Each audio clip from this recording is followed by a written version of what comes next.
দিনেও মোরা খুঁজি গো তোমায়, দুঃখের দিনেও মোরা সরি গো তোমায়, সুখের দিনেও মোরা খুঁজি গো তোমায়, দুঃখের দিনেও মোরা সরি গো তোমায়। তুমি যে মোদের প্রিয় নবী, তুমি যে মোদের প্রিয় নবী, তোমায় কাছে পেতে পাগল সবাই, সুখের দিনেও মোরা খুঁজি গো তোমায়, দুঃখের দিনেও মোরা সরি গো তোমায়, সুখের দিনেও মোরা খুঁজি গো তোমায়, দুঃখের দিনেও মোরা সরি গো তোমায়। পাতারা মানুষ ও বন্ধু, আর সে মহল্লা তুমি আইসা আমার সঙ্গে সাক্ষাৎ করছো, তোমার মেয়েরাজ হয়েছে আরো সে জীবনে কয়বার, জীবনে কয়বার? একবার। একবার তোমাকে আমার বাড়িতে নিয়ে আইসা আমার সঙ্গে সাক্ষাৎ করাইছি, আমার সঙ্গে কথোপকথন হয়েছে। ও বন্ধু, তোমার উম্মতের জন্য 50 ওয়াক্ত নামাজ আমি হাদিয়া দিলাম, তোমার উম্মতরা 50 বার আমি আল্লাহর সঙ্গে মেরাজ করবে। আল্লাহু আকবার। 50 ওয়াক্ত নামাজের কথা শুই না রাসূল খুশি হয়ে গেছেন, সাথে সাথেই গ্রহণ করে নিয়ে আসছেন। রাসূল যখন বিদায় নিয়ে ষষ্ঠ আসমানে আসছেন, হযরতে মূসা আলাইহিস সালাতু ওয়াস সালামের কাছে সাক্ষাৎ হয়ে গেছে। মূসা ডাক দিয়ে বলেন, ও মুহাম্মদ, আল্লাহর দরবারে গেলেন, দোস্তর বাড়িতে।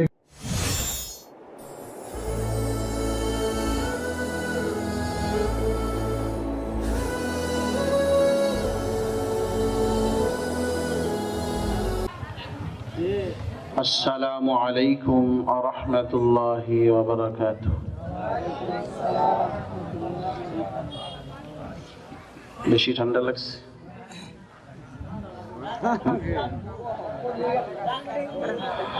একটু চেপে চেপে বসলে মনে হয় গরম লাগবে নাকি, কি বলেন?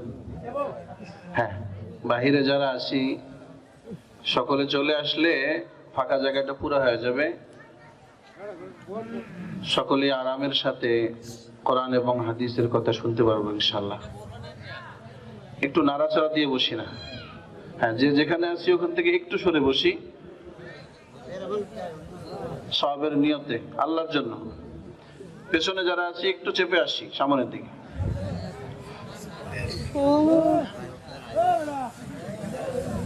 জি,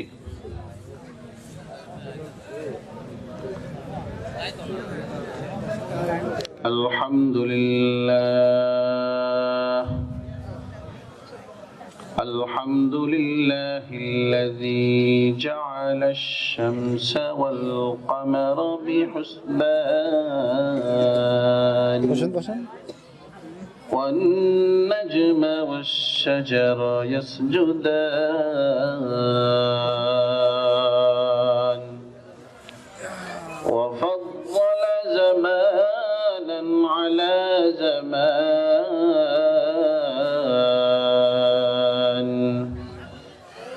কামা ফাদ্দালা মাকানান আলা মাকান ওয়া ইনসানান আলা ইনসান ونشهد أن لا إله إلا الله وحده لا شريك له ونشهد أن سيدنا وسندنا وحبيبنا وحبيب ربنا وطبيبنا وطبيب قلوبنا ومولانا محمد أرسله الله تعالى بالحق بشيرا ونذيرا وداعيا إلى الله بإذنه وسراجا قمرا منيرا أما بعد فقد قال الله تبارك وتعالى في كلامه المبين أعوذ بالله من الشيطان الرجيم بسم الله الرحمن الرحيم سبحان الذي أسرى بعبده ليلا من المسجد الحرام إلى المسجد الأقصى الذي باركنا حوله لنريه من آياتنا إنه هو السميع البصير بارك الله لنا ولكم في القرآن العظيم ونفعنا وإياكم بالآيات والذكر الحكيم سبحانك لا علم لنا إلا ما علمتنا إنك أنت العليم الحكيم درشد اللهم صل على محمد وعلى آل محمد كما صليت على إبراهيم وعلى آل إبراهيم إنك حميد مجيد اللهم بارك على محمد وعلى آل محمد كما باركت على إبراهيم وعلى آل إبراهيم إنك حميد مجيد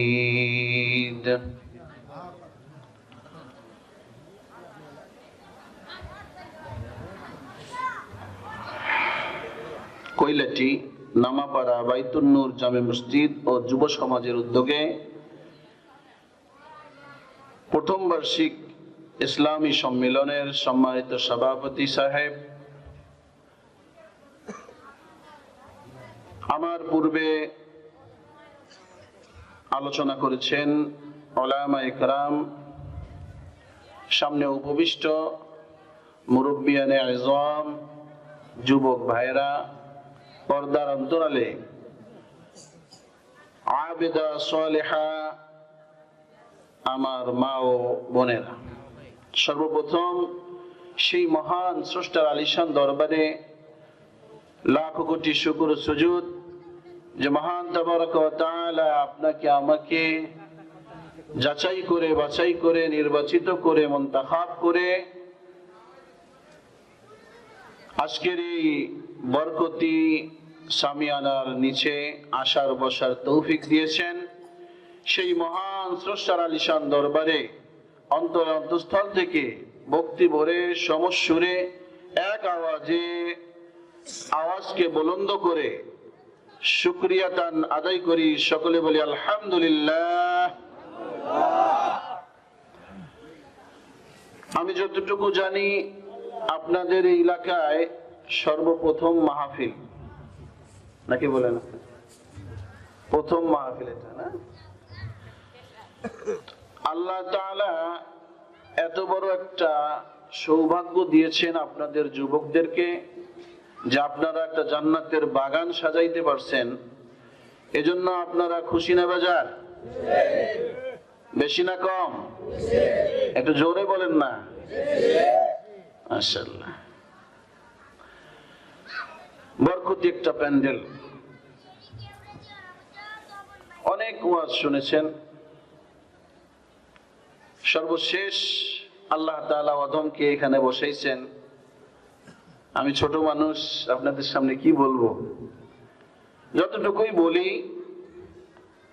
আপনারা দোয়া করবেন আল্লাহ তাআলা যেন ইখলাসের সহিত প্রথমে আমাকে, এরপরে আপনাদেরকে আমল করার তৌফিক দান করেন। সকলে বলেন আমিন। চিল্লাপাল্লা হই হাল্লা তো অনেক কিছুই হয় সব মাহফিলে,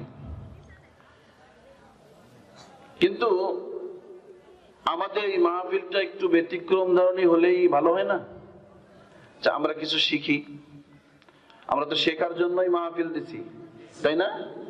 তো আমি এখানে 2-3 ঘন্টা 4 ঘন্টা ব্যয় করলাম, যদি কিছু নাই নিয়ে যাইতে পারি তাহলে তো এত টাকা পয়সা খরচ করে ওলামা ইকরাম দূর দূরান্ত থেকে দাওয়াত দিয়ে এনে ওয়াজ নসিহত শোনার পরে কোনো ফায়দা হবে?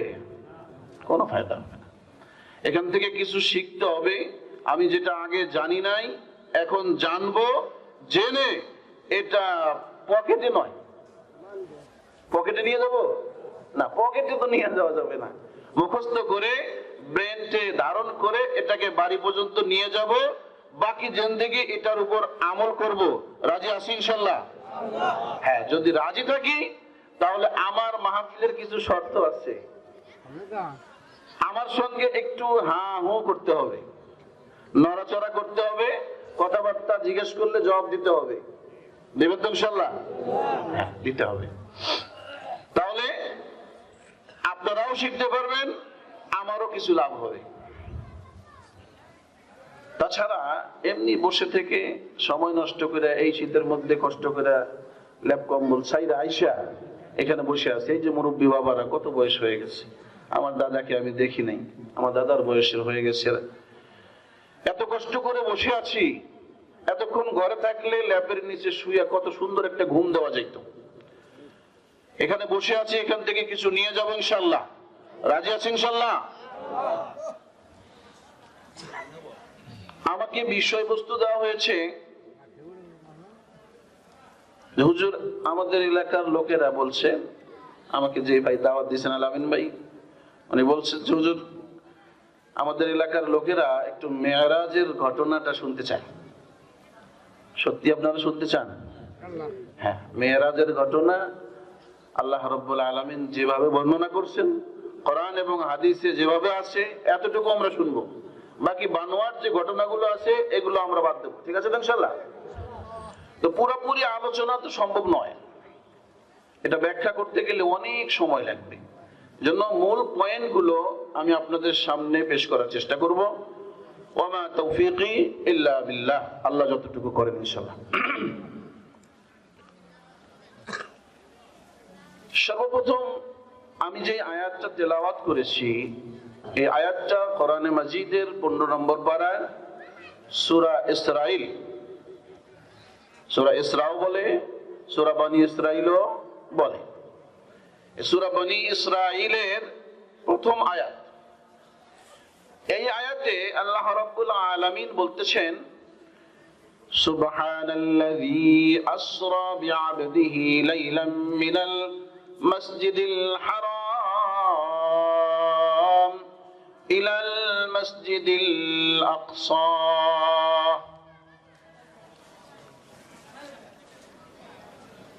সর্বপ্রথম মেরাজের ঘটনা বর্ণনা করতে গিয়ে আল্লাহ রাব্বুল আলামিন কোরআনে পাকের মধ্যে শব্দ ব্যবহার করলেন সুবহান। কি শব্দ ব্যবহার করছেন? সুবহান। সুবহান শব্দের অর্থ হলো পবিত্র। জিজ্ঞাসা করবেন হুজুর মেরাজের ঘটনার সঙ্গে পবিত্রতার সম্পর্ক কি? আল্লাহ রাব্বুল আলামিন পবিত্র, এটা তো আমরাও জানি। আল্লাহ রাব্বুল আলামিন কিসের থেকে পবিত্র? মানুষ নাপাক হলে না পবিত্র হওয়ার দরকার। আমরা পেশাব করলে অঙ্গ নাপাক হয়ে যায়, বাথরুমে গেলে অঙ্গ নাপাক হয়ে যায়, পবিত্র হওয়ার দরকার আছে। গায়ে বা পোশাকের মধ্যে গোবর লেদা নাপাকি বললে শরীর নাপাক হয়ে যায়, কাপড় নাপাক হয়ে যায়, এটাকে পবিত্র করার দরকার হয়।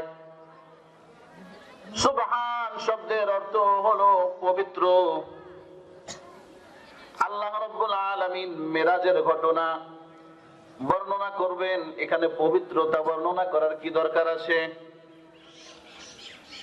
এই প্রশ্ন যদি আপনার অন্তরের মধ্যে আসে রে ভাই, এই প্রশ্নের উত্তর দিতেছেন আল্লাহ রাব্বুল আলামিন, বলে দিতেছেন মুফাসসির ইকরাম তাফসীরের কিতাবের মধ্যে লিখছে, এই পবিত্রতার দ্বারা পবিত্র পেশাব পায়খানার থেকে পবিত্র হওয়া উদ্দেশ্য নয়, নাপাকির থেকে পবিত্র হওয়া উদ্দেশ্য নয়। এই পবিত্রতার দ্বারা পবিত্র হওয়ার উদ্দেশ্য হলো সমস্ত মাজুরি, অক্ষমতার থেকে পবিত্র। বুঝে আসেনি? সমস্ত অক্ষমতার থেকে পবিত্র, কর্মকাবেক্ষিতার থেকে পবিত্র। আল্লাহ রাব্বুল আলামিন কোন কাজে অক্ষম নয়। আল্লাহ কি কোন কাজে অক্ষম?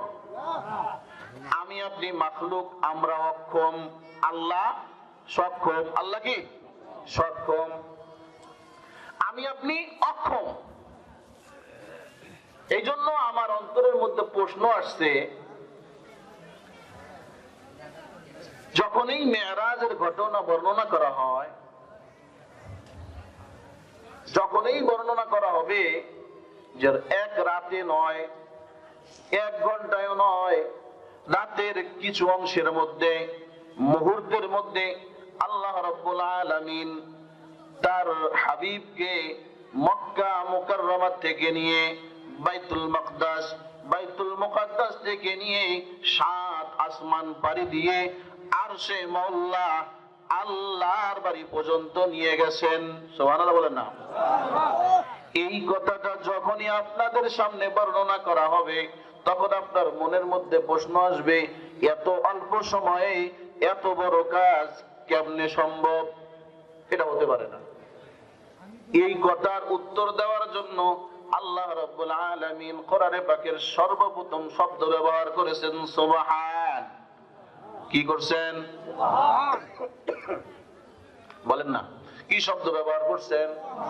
বলে আমি আপনি মাখলুক, আমার কাছে এটা অসম্ভব, কিন্তু আল্লাহ সুবহান, আল্লাহর কাছে এটা সম্ভব। সুবহানাল্লাহ বলেন না? সামনে ঘটনা বলবো, কোথায় কোন প্রশ্ন আসে আমি বলে দেব ইনশাআল্লাহ। আপনাদের মনেও প্রশ্ন আসবে, তখন বুঝবেন যে আল্লাহ কোথায় সম্ভবকে অসম্ভব করতে পারে, অসম্ভবকে সম্ভব করতে পারে। সুবহানাল্লাযী আসরা বিআবদিহি লাইলাম মিনাল মাসজিদিল হারাম ইলাল মাসজিদিল আকসা। আল্লাহ ডাক দিয়ে বলে, রে গোলাম,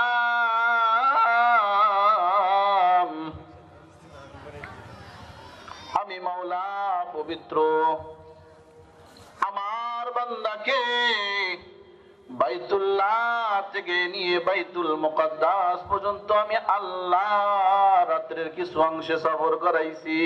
সুবহানাল্লাহ বলেন না? আরেকটা শব্দ আসছে, যেহেতু আপনারা বলছেন তাফসীর, আমি তাফসীর যদিও সম্ভব নয়, এরপরেও কিছু আপনাদেরকে একটু টাচ দিয়ে যাই। তাফসীর করতে গেলে ধৈর্য ধরে শুনতে হবে, তাহলে কিছু নিয়ে যেতে পারবেন। এক গেল সুবহান। সুবহান শব্দ বুঝছেন তো? আল্লাহ কেন সুবহান শব্দ নিয়ে আসলো বুঝে আসছে? হ্যাঁ, কেন, যদি কেউ আপনাকে প্রশ্ন করে যে আল্লাহ সুবহান শব্দ কেন নিয়ে আসলেন, মেরাজের কথা বলবেন, আল্লাহর বান্দাকে আল্লাহ নিয়ে গেছেন, তো এখানে সুবহান শব্দটা কেন নিয়ে আসলেন, এটা যদি কেউ প্রশ্ন করে উত্তর দিতে পারবেন? পারবেন না? পারবেন না। কেন? আমি তো বলে দিলাম যে এই আশ্চর্য ঘটনা ঘটাইছেন, এই ঘটনাটা আপনার আমার ছোট্ট আকলে ধরে না, যে এত অল্প সময়ে কেমনে নিল, কেমনে নিল, এটা আমার জন্য অসম্ভব, কিন্তু আল্লাহ সুবহান, আল্লাহ সুবহান, এটা আল্লাহর জন্য সম্ভব। এটা আল্লাহ আপনার এই মনের প্রশ্নের উত্তরটা কোরআন পাকের মধ্যে দিয়ে দিচ্ছেন যে আমি সুবহান, আমার জন্য সব সম্ভব। কথা বলেন ঠিক কিনা? এরপরে দেখেন সুবহানাল্লাযী আসরা বিআবদিহি, আসরা শব্দ নিয়ে আসছে, প্রত্যেকটা শব্দের ব্যাখ্যা করতে হবে। আসরা মানে ইসরা, আসরা ইসরা থেকে, ইসরা হলো রাত্রে ভ্রমণ করা। ইসরা শব্দের অর্থ কি? রাত্রিকালীন ভ্রমণ। আর মেয়ারাজ শব্দের অর্থ হলো ঊর্ধ্ব ভ্রমণ। এজন্য রাসূলের মেয়ারাজকে ইসরাও বলা হয়, মেয়ারাজও বলা হয়। তো আল্লাহ যে শব্দ নিয়ে আসছেন এটা হলো ইসরা। ইসরা মানে মক্কা থেকে বাইতুল হারাম থেকে বাইতুল মাকদাস পর্যন্ত নিয়ে গেছেন, এটার নাম হলো ইসরা। ইশার নামাজের পরে, কখন? ইশার নামাজের পরে রাসূল খাওয়া দাওয়া শেষ করে একটু ঘুমাইছেন। ঘুম আসছে আসছে ভাব, ঘুম আবার ঘুম না এমন ভাব। এই সময়ই আল্লাহ রাব্বুল আলামিন জিবরাইলকে পাঠায় দিয়েছেন। জিবরাইলকে পাঠায় দিয়েছেন নবীকে নিয়ে আল্লাহর আরশ, আল্লাহর বাড়িতে দাওয়াত দিয়েছেন। বন্ধু বন্ধুকে দাওয়াত দিয়েছেন। আরেকটা কথা জানা রাখেন, দুনিয়ার জমিনে সমস্ত মাখলুকের মধ্যে মুহাম্মদুর রাসূলুল্লাহ রহমতের নবী আল্লাহ তাআলার একমাত্র ঘনিষ্ঠ বন্ধু। এমন ঘনিষ্ঠ বন্ধু দুনিয়ার জমিনে আর একজনও নাই। এত ঘনিষ্ঠ বন্ধু, এই বন্ধুকে দাওয়াত করে নিজের বাড়িতে নিয়েছে। বন্ধু বন্ধুকে দাওয়াত দেয় না? আপনারা বন্ধুত্ব নাই কারোর সাথে? বন্ধু বন্ধুকে দাওয়াত দেয়, নিজের বাড়িতে নিয়ে যায়। তো আল্লাহ তার বন্ধুকে দাওয়াত দিচ্ছে, দাওয়াত দিয়ে নিজের বাড়িতে নিয়ে গেছে। কেন নিল? বলে সমস্ত নবীদের মেয়ারাজ হয়েছে দুনিয়ায়, রহমতের নবীর মেয়ারাজ হয়েছে আসমানে, আরশে মুআল্লায়। সমস্ত আম্বিয়া আলাইহিমুস সালামের মেয়ারাজ কোথায়? দুনিয়ায়। আর আমার আপনার নবী, রহমতের নবীর মেয়ারাজ হয়েছে কোথায়? আরশে। কোথায়? আরশে, আল্লাহর বাড়িতে। আল্লাহ রাব্বুল আলামিন দোস্তকে ডেকে দিয়েছেন। কেন কেন প্রশ্নটা আপনাদের কাছে রেখে দিলাম, এটা শেষে বলবো ইনশাআল্লাহ। ধৈর্য ধরে থাকবেন তো ইনশাআল্লাহ। কেন আল্লাহ তার বন্ধুকে এই মেয়ারাজে নিয়ে গেলেন? সব নবীকে তো দুনিয়ায় মেয়ারাজ করাইছে। মুসা আলাইহিস সালামের সঙ্গে তুর পাহাড়ে কথা বলছেন, অন্যান্য নবীর সঙ্গে যে কোনো ভাবে কথা বলছেন, কিন্তু কাউরে তো আরশ পর্যন্ত নেয় নাই। আমার আপনার হাবিবকে, রহমতের নবীকে আরশ পর্যন্ত নিলেন, এর কারণ কি? এই কারণটা মজার একটা কথা আছে, এটা আমরা শেষে বলবো ইনশাআল্লাহ। হ্যাঁ, সকলে যদি ধৈর্য ধরে বসেন তাহলে বলবো।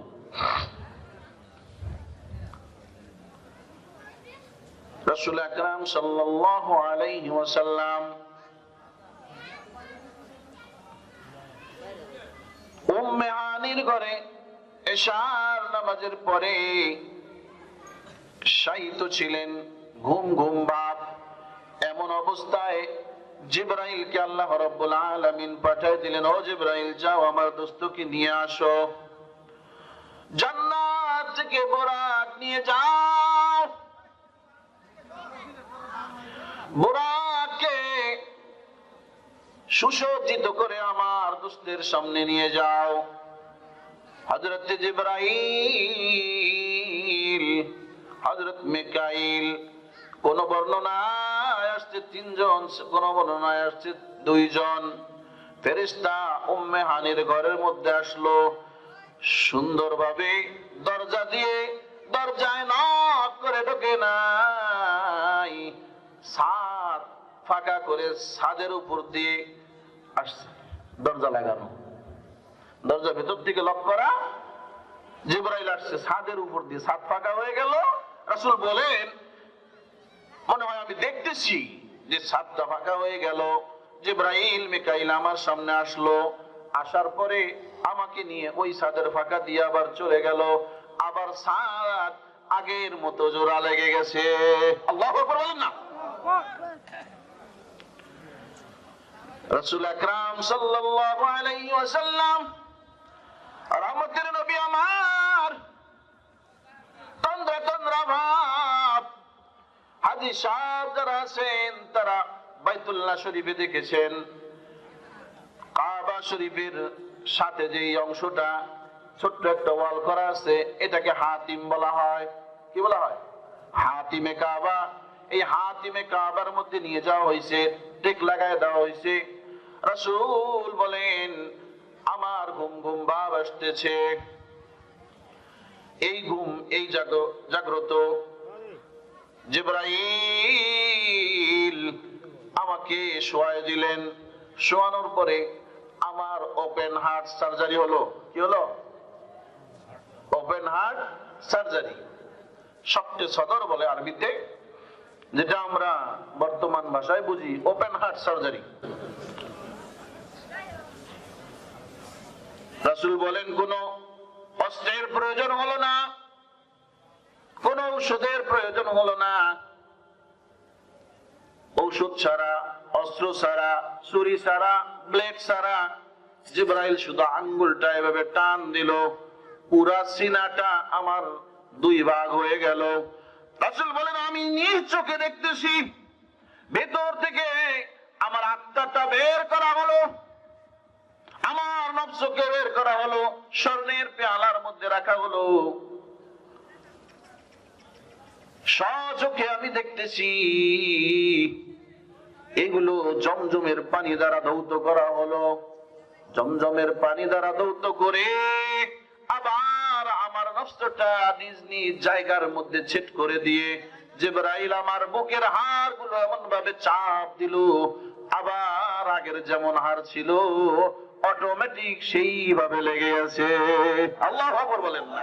এখন যদি আপনার মনের মধ্যে প্রশ্ন আসে, যেই অপারেশনে রক্ত নাই, যেই অপারেশনে ছুরির কোনো ব্যবস্থা নাই, যেই অপারেশন কোনো অস্ত্রের ব্যবস্থা নাই, আবার রক্ত বের হয় না, কোন মেডিসিন ছাড়া আবার জোড়াও লেগে যায়, এমন অপারেশন কেমনে হয়? এটা আমরা মানি না। তখন বলতে হবে, এটা আমার আপনার জন্য, আমার আপনার জন্য, আমি আপনি এটা করতে অক্ষম, আল্লাহ সুবহান, আল্লাহ এটা করতে সক্ষম। আল্লাহ বলেন না? বুঝাচ্ছে? এই অপারেশন মানুষ করতে অক্ষম, কিন্তু আল্লাহ সুবহান, এই জন্য আল্লাহ করতে কি সক্ষম। দোস্ত, কিতাবের মধ্যে আসছে রাসূলের জিন্দেগিতে 4 বার ওপেন হার্ট সার্জারি করা হয়েছে। 4 বার। রাসূল আকরাম সাল্লাল্লাহু আলাইহি ওয়াসাল্লাম বলেন, আমাকে সব নবীর উপর আলাদা মর্যাদা দেওয়া হয়েছে, ঠিক তেমনি ভাবে আমার উম্মতদেরকেও সমস্ত উম্মতের মধ্যে আলাদা মর্যাদা দেওয়া হয়েছে। ওই আলাদা মর্যাদার মধ্যে এইটা একটা মর্যাদা যে আল্লাহ রাব্বুল আলামিন তাকে মেরাজের দৌলত দান করেছেন। সুবহানাল্লাহ বলেন না?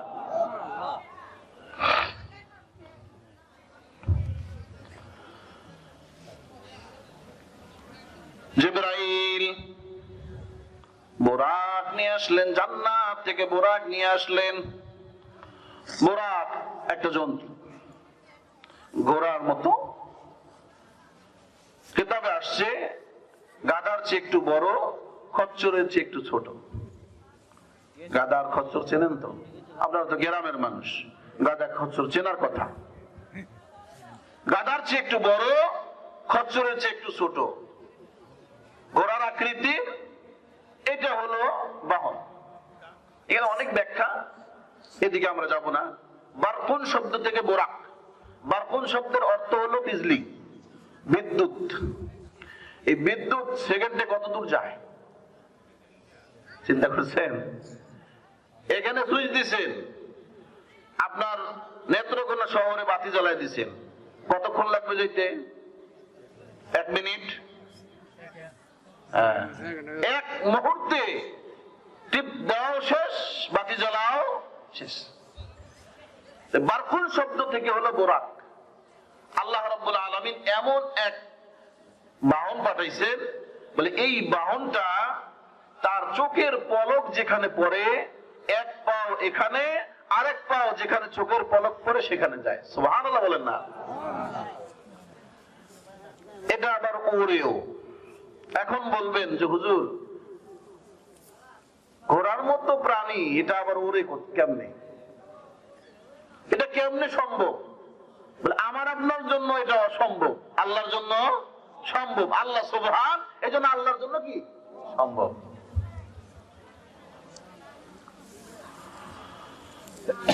আরেকটা দাবি, হাসরের ময়দানে রহমতের নবী যেন আমাকে ভুলে না যায়। আল্লাহু আকবার বলেন না?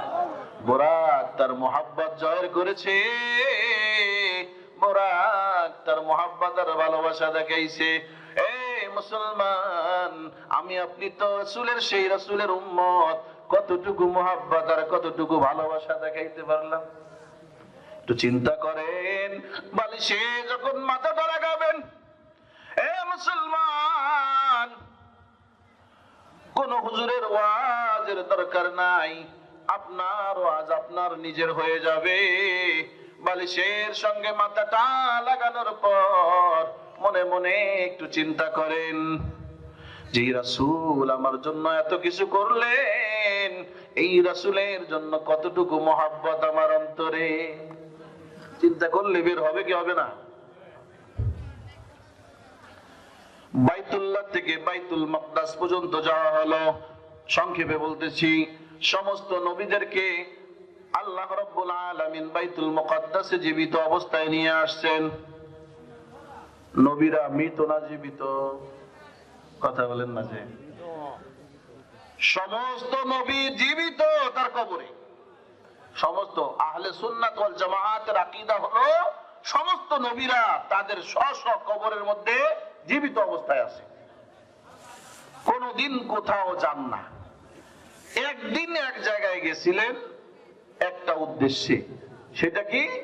রাসূল আকরাম সাল্লাল্লাহু আলাইহি ওয়াসাল্লামকে, রহমতের নবীকে যেদিন আল্লাহ মেরাজ নিয়ে গেলেন, আল্লাহ রাব্বুল আলামিন সমস্ত নবীদেরকে নিয়ে আসলেন বাইতুল মুকাদ্দাস। বাইতুল মুকাদ্দাস চেনেননি? চেনেন না? ফিলিস্তিনের মধ্যে যেই বাইতুল মুকাদ্দাস নিয়ে যুদ্ধ হচ্ছে, এই বাইতুল মুকাদ্দাসের নাম জানে না মুসলমান? জানেন না? আল্লাহ রাব্বুল আলামিন নিয়ে গেলেন, সমস্ত নবীদেরকে আনলেন।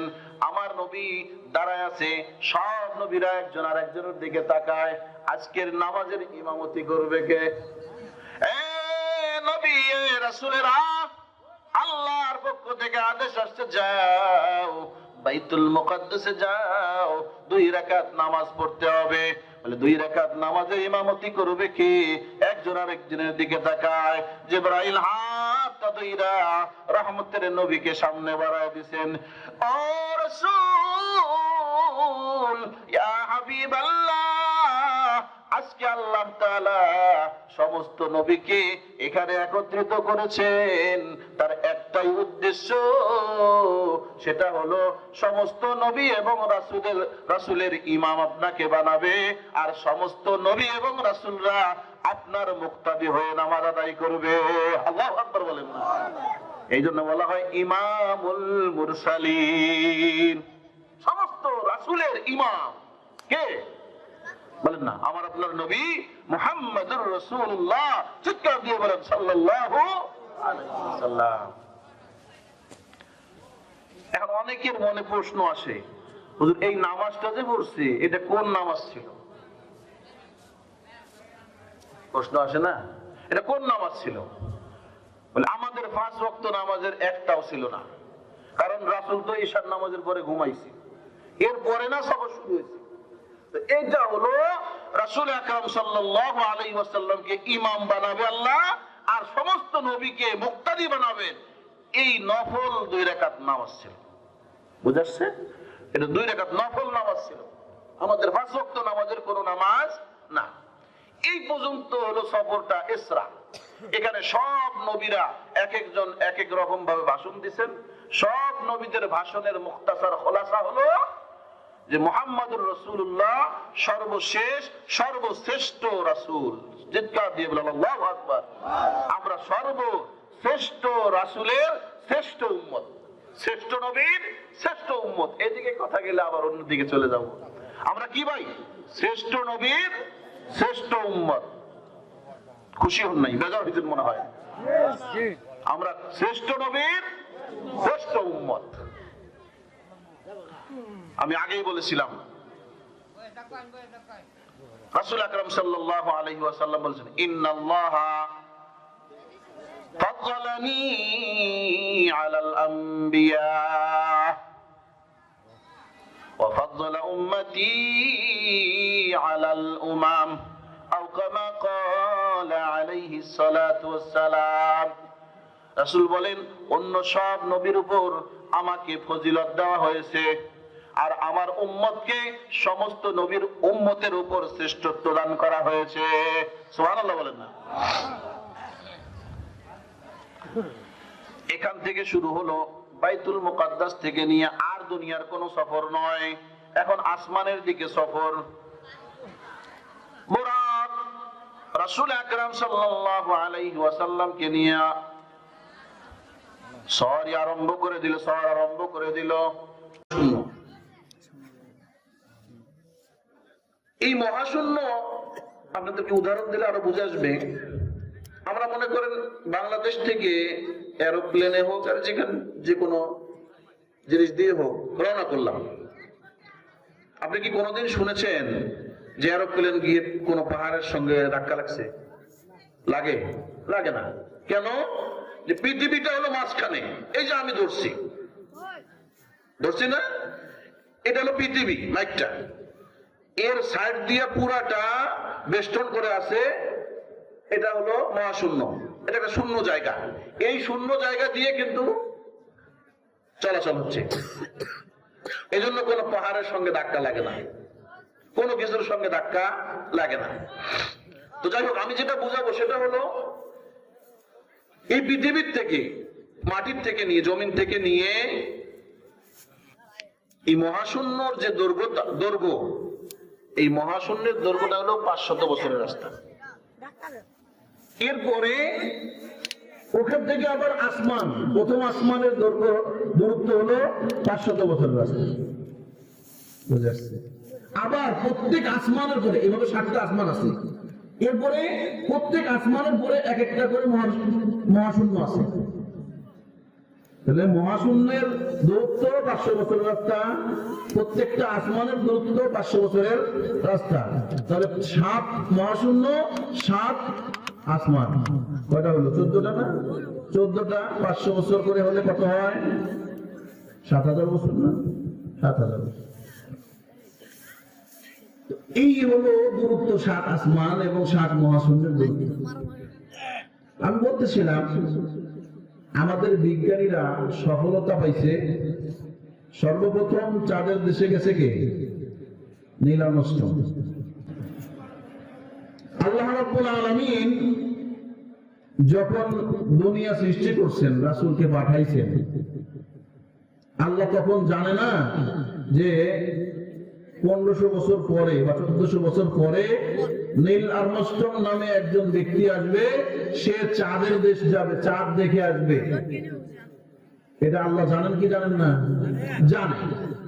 এই জন্য আল্লাহ রাব্বুল আলামিন কোন বিজ্ঞানী যেন এই কথা বলতে না পারে যে তোমাদের নবী ঊর্ধ্ব গমন করেন নাই, আর আমাদের বিজ্ঞানীরা ঊর্ধ্ব জগৎ ভ্রমণ করে আসছে। এই কথা যেন তাদের মুখ থেকে না বের হয়, এই কারণে আল্লাহ রাব্বুল আলামিন রাসূলকে সর্বোচ্চ ভ্রমণ করায় নিয়ে আসছেন। চিৎকার দিয়ে বলুন সুবহানাল্লাহ। নীল আর্মস্ট্রং বলেন আর যেই বিজ্ঞানী বলেন, তাদের দৌড় হলো এই প্রথম মহাশূন্য। প্রথম কি ভাই? মহাশূন্য। এটা হলো 500 বছরের রাস্তা। এই প্রথম মহাশূন্যের ভিতরে আপনি চাঁদ বলেন, সূর্য বলেন, যত তারকা বলেন, গ্যালাক্সি বলেন, যা কিছু আছে সবকিছু এই প্রথম মহাশূন্যের ভিতরে উঠতেছে। তাহলে চাঁদ কি আসমানে?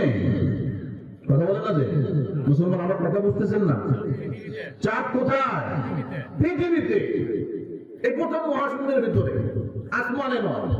কারণ আসমানে তো যাইতে হলে এই 500 বছরের রাস্তা অতিক্রম করতে হবে, আবার আরো 500 বছর আসমান, এরপরে গিয়ে আসমানের প্রথম দরজা পাবে।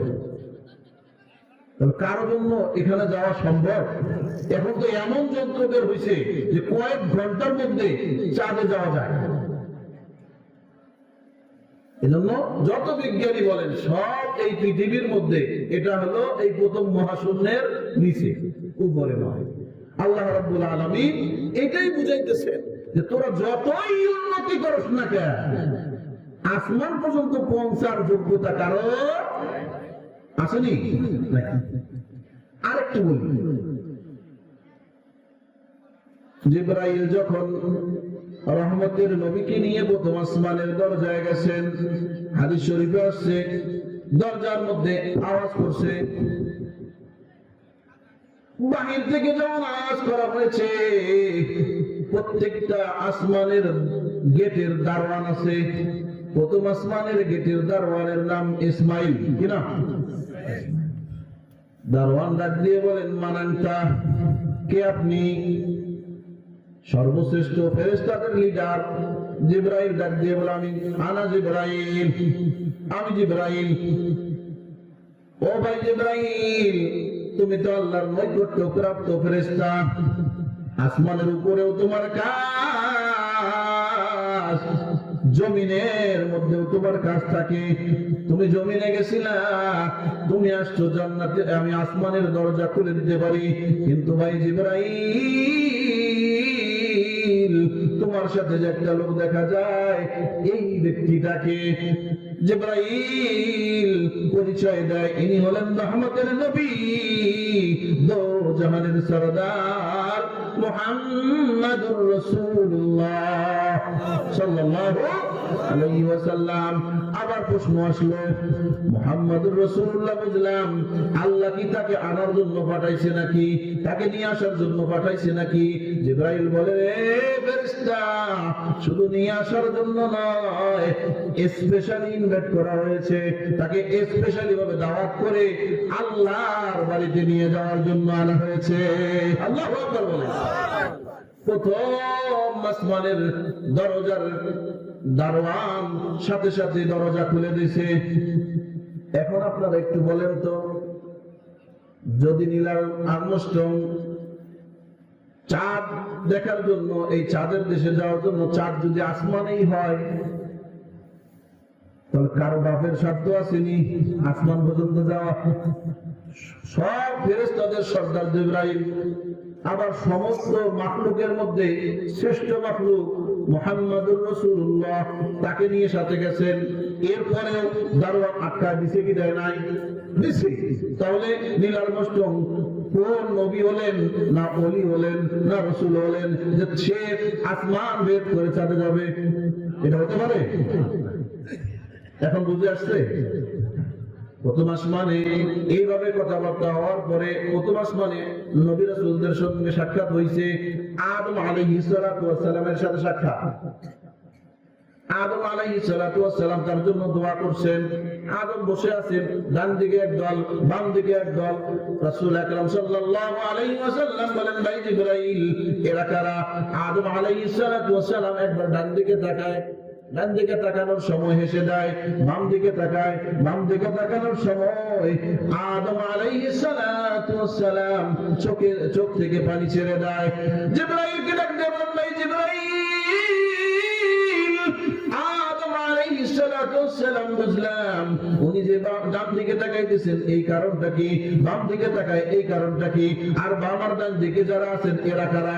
জিবরাইল বলেন, ইয়া রাসূলুল্লাহ, ডান দিকে যেই লোকগুলোকে দেখতেছেন এটা আদমের সন্তান, জান্নাতি সন্তান, আর বাম দিকে যেই লোকগুলো দেখতেছেন এটা আদম আলাইহিস সালাতু ওয়াস সালামের জাহান্নামী সন্তান।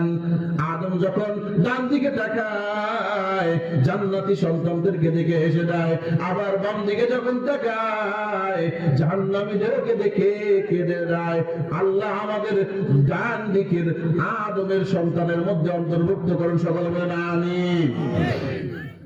প্রথম আসমান, দ্বিতীয় আসমান, তৃতীয় আসমান, চতুর্থ আসমান, পঞ্চম, ষষ্ঠ, সপ্তম, 7 আসমান পাড়ি দিয়ে রাসূল আকরাম সাল্লাল্লাহু আলাইহি ওয়াসাল্লাম যখন আল্লাহ তাআলার নিকটবর্তী আল্লাহ বাড়িতে গেলেন, আল্লাহর আরশে গেলেন, আল্লাহ রাব্বুল আলামিন ডাক দিয়ে বলেন, ইয়া হাবিব আমার বাড়িতে আসছেন, আপনি খালি হাতে আসছেননি। কোন বন্ধু যদি বন্ধুর বাড়িতে যায় খালি হাতে যায় না কিছু নিয়ে যায়? রাসূল বলেন, ইয়া রাব্বুল আলামিন, খালি হাতে আসি নাই। আত-তাহিয়াতু লিল্লাহি ওয়াস-সালাওয়াতু ওয়াত-তাইয়্যিবাত। ইয়া রাব্বুল আলামিন, আমার হাতের যত আমল, আমার মৌখিক যত ইবাদত, আমার মালি যত ইবাদত আছে, সব ইবাদত গুলো আমি আপনার জন্য হাদিয়া নিয়ে আসছি। চিৎকার দিয়ে বলেন আল্লাহু আকবার। কয়টা হাদিয়া? মালি আপনার হাতের ইবাদত, অঙ্গ প্রত্যঙ্গের ইবাদত, জবানের ইবাদত 2 নম্বর, 3 নম্বর হলো আমার মালি যত ইবাদত আছে, এই 3 ধরনের ইবাদত 3টা হাদিয়া আপনার জন্য নিয়ে আসছি। আল্লাহ রাব্বুল আলামিন উত্তর দিতেছেন, ও বন্ধু, তুমি তো আমার জন্য 3টা হাদিয়া আনছো, আমি 3টা হাদিয়ার বদলে আমি তোমাকে 3টা উপহার দেব। সুবহানাল্লাহ। আল্লাহ বলতেছেন, আসসালামু আলাইকা আইয়ুহান নাবিয়্যু ওয়া রাহমাতুল্লাহি ওয়া আসসালামু আলাইকা আইয়ুহান নাবিয়্যু ওয়া রাহমাতুল্লাহি ওয়া বারাকাতুহু। 3টা হাদিয়া আনছো, 3টা বদলা তোমাকে দিলাম। 1 নম্বর হলো সালাম, 2 নম্বর হলো রহমত, 3 নম্বর হলো বরকত। কয়টা হলো? 3 হাদিয়ার বদলে 3টা পুরস্কার আল্লাহ দিয়ে দিলেন। 1 নম্বর কি? সালাম। বলেন না, 1 নম্বর সালাম, 2 নম্বর রহমত, 3 নম্বর হলো বরকত। রাসূল বলেন, একা একা আমি আপনার পুরস্কার তো নেব না, একা আমি এখানে আসছি, আরশে আইসা যে আমি আমার উম্মতদেরকে ভুলে গেছি এমন নয়। ও আল্লাহ, আপনার পক্ষ থেকে যেই বদলা আমাকে দেওয়া হয়েছে, যেই উপহার আমাকে দেওয়া হয়েছে, আসসালামু আলাইনা ওয়া আলা ইবাদিল্লাহিস সালিহিন, সমস্ত নবীদের পক্ষ থেকে এবং আমার নেককার বান্দাদের পক্ষ থেকে আপনার এই হাদিয়া, আপনার এই উপঢৌকনটা আমি গ্রহণ করলাম। আল্লাহু আকবার বলেন না? আরো সে গিয়াও আমার নবী আপনাকে আমাকে বলেন নাই, আল্লাহর দেওয়া হাদিয়া আমার আপনার জন্য গ্রহণ করেছেন। সুবহানাল্লাহ বলেন না?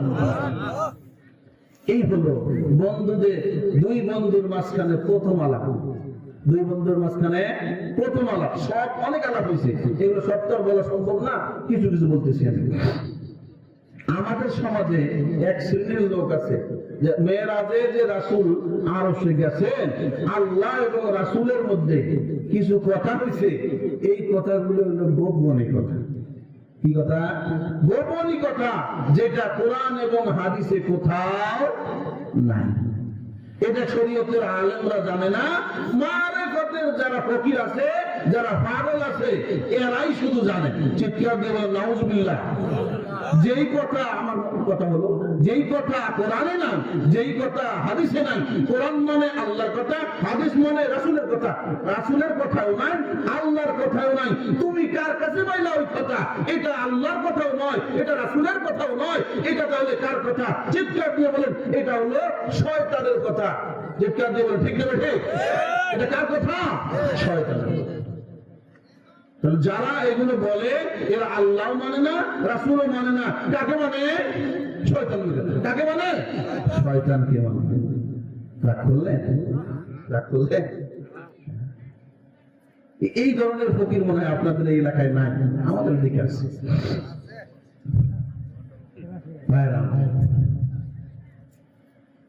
প্রথম কথা হলো বন্ধুদের সাথে, 2 বন্ধুর মাঝখানে প্রথম কথা হলো হাদিয়া নিয়ে গেছেন রাসূল। আল্লাহ 3 হাদিয়ার বদলে কয়টা? 3টা পুরস্কার দিচ্ছেন। মাঝখানে একটা কথা হইছে, আল্লাহ রাব্বুল আলামিন ডাক দিয়ে বলেন, বন্ধু, ও বন্ধু, তোমাকে আজকে একটা খুশখবরই শোনায় দেই, একটা সুসংবাদ তোমাকে জানাই দিতেছি। সেই সুসংবাদটা হলো তোমার কোন উম্মতকে চিরদিনের জন্য আমি জাহান্নামে দেব না। আল্লাহু আকবার বলেন না? কি বলছেন দেখছেন? তোমার কোন উম্মতকে আমি চিরদিনের জন্য জাহান্নামে দেব না।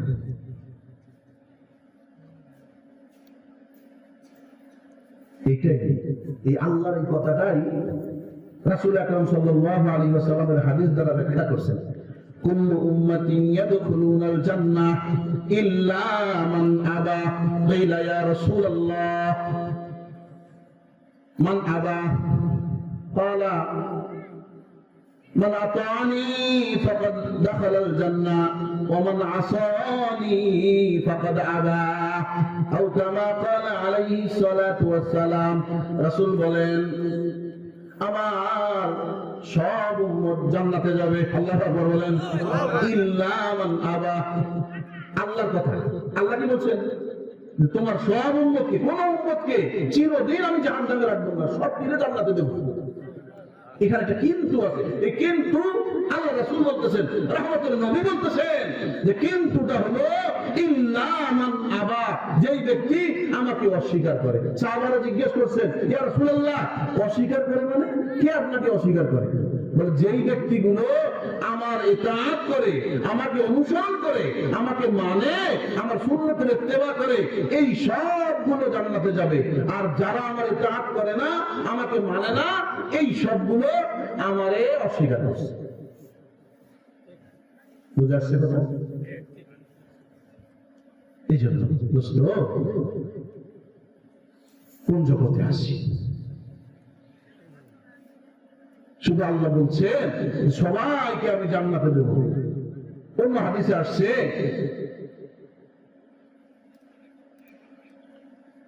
সব উম্মতদেরকে জান্নাতে দেওয়া হবে, সব উম্মতদেরকে জান্নাতে দেওয়া হবে। পুরো হাদিসটা বলতেছি। রাসূল আকরাম সাল্লাল্লাহু আলাইহি ওয়াসাল্লামকে দুটো অপশন দেওয়া হয়েছে। হাবিব আমার, আপনাকে দুটো অপশন দিতেছি, আপনি কোনটা গ্রহণ করবেন? একটা হলো যে আপনার অর্ধেক উম্মতকে জান্নাতে দেব, অর্ধেক জাহান্নাম দেব। এক নম্বর, মনে রাখবেন, আমি যদি জিজ্ঞেস করবো।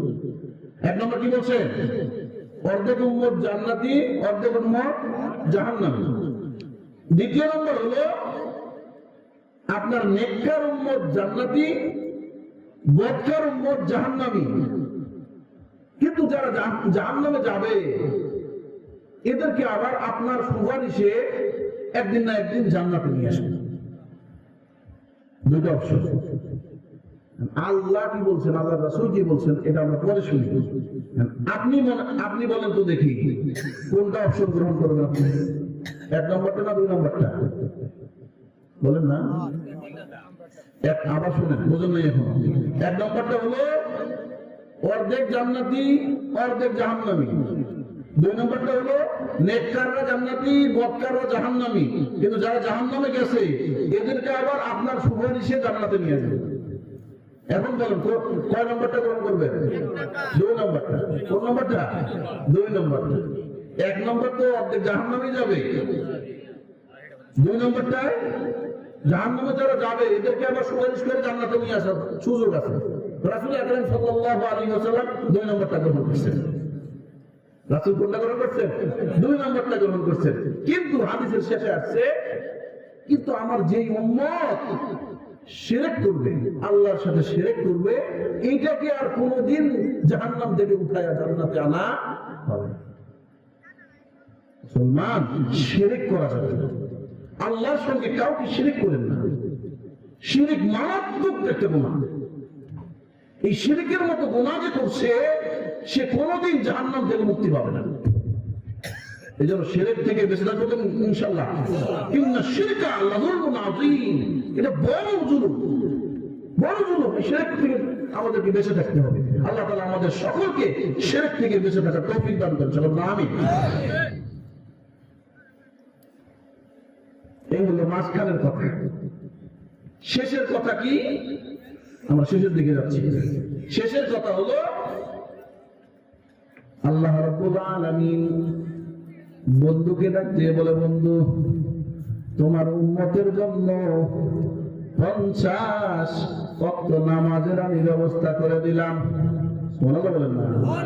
আরে রক্তটা কি জমে গেল নাকি? হ্যাঁ, চিৎকার দিয়ে কি বলেন? সুবহানাল্লাহ বলেন না? আল্লাহ আল্লাহ।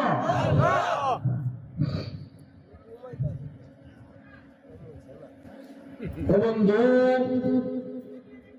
আর শোনো, আল্লাহ তুমি আইসা আমার সঙ্গে সাক্ষাৎ করছো, তোমার মেয়েরাজ হয়েছে আরশে। জীবনে কয়বার? জীবনে কয়বার? একবার।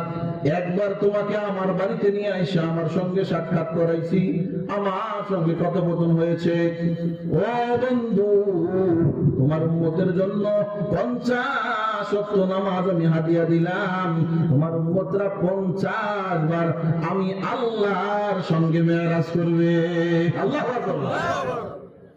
50 ওয়াক্ত নামাজের কথা শুই না রাসূল খুশি হয়ে গেছেন, সাথে সাথেই গ্রহণ করে নিয়ে আসছেন।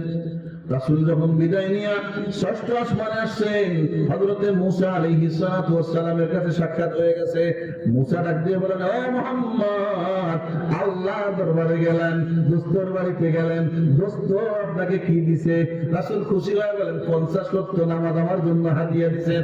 আমার উম্মতেরা দুনিয়া জমিনে থেকে আল্লাহর সঙ্গে দিনে 50 বার কথা বলতে পারবে, মেরাজ করতে পারবে।